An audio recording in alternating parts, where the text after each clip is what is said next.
يا أيها الذين آمنوا إن تنصروا الله ينصركم ويثبت أقدامكم. Al-Anwar menemani ibadahmu, juga hijrahmu.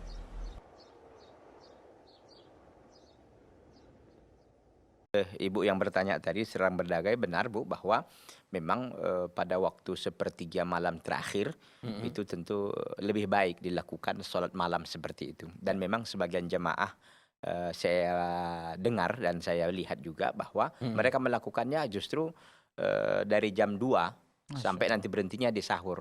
Jadi begitu sahur mereka santap sahur, sholat subuh, lalu mereka tidur lagi. Jadi siangnya mereka tidur, ya nggak ada masalah karena memang kan mereka lelah gitu ya. Jadi intinya kalau memang dilakukan seperti itu lebih baik Bu. Dan memang ibu melakukannya sendiri di rumah karena memang perempuan kan sebaik-baik sholatnya itu di rumah, bukannya di masjid. Kecuali laki-laki, kalau laki-laki dia adalah orang yang soleh tetap di masjid. Kalau di rumah jadi solehah dia. Kalau sholat fardu ya, kalau sholat fardu, sholat di sunnah ya boleh di rumah. Oke, bagus, terima kasih Pak Ustadz. Kita ke